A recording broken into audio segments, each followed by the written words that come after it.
Content creation করে কেউ বা মাসে ইনকাম করছে 10 লাখ, কেউ বা 20 লাখ, আবার কেউ বা 3 মাসে 47 লাখ। আর আমি আর আপনি বসে থাকবো কেন, খালি একবার মনিটাইজেশনটা অন হোক। ও ভাই, এখন শুধু টাকা আসবে, এখন শুধু টাকা আসবে, কেমন লাগছে। আর কন্টেন্ট ক্রিয়েশন শুরু করার আগে কিভাবে টাকা আসে এইটা আমরা ভালোভাবে জানবো। বেসিক ভাবে কন্টেন্ট ক্রিয়েশনে দুই ভাবে টাকা আসে। প্রথমটা হচ্ছে মনিটাইজেশন ইনকাম। আমরা ইউটিউব অথবা ফেসবুকে যখন ভিডিও দেখি, ভিডিওর মাঝে আমাদের অ্যাড চলে আসে, আর ওই অ্যাড যখন আমরা দেখি ওইটা থেকেই হচ্ছে ক্রিয়েটারের ইনকাম হয়। আর এই ইনকামের উপর যদি আমরা নির্ভর করে কন্টেন্ট ক্রিয়েশন করি তাহলে কখনোই কন্টেন্ট ক্রিয়েশনে বেশি দূর আগাতে পারবো না। আর দ্বিতীয়টা হচ্ছে ব্র্যান্ড ডিল।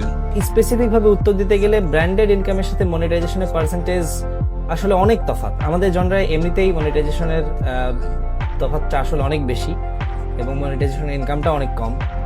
সো সেই ক্ষেত্রে আমি বলতে পারি যে 5-7% মনিটাইজেশনের ইনকাম থাকে এবং 90 থেকে আমি বলবো যে 95% বা তারও বেশি আসলে ব্র্যান্ডেড কন্টেন্ট থাকে। আমার কন্টেন্ট ক্রিয়েশনের ইনকামের 70% এর মতো আসে ব্র্যান্ড ডিলস থেকে, আর 30% এর মতো আসে মনিটাইজেশন। 95% হচ্ছে ব্র্যান্ড ডিলস মানি, 5% হচ্ছে মনিটাইজেশন, কারণ মনিটাইজেশন টাকা বেসিক্যালি নাই।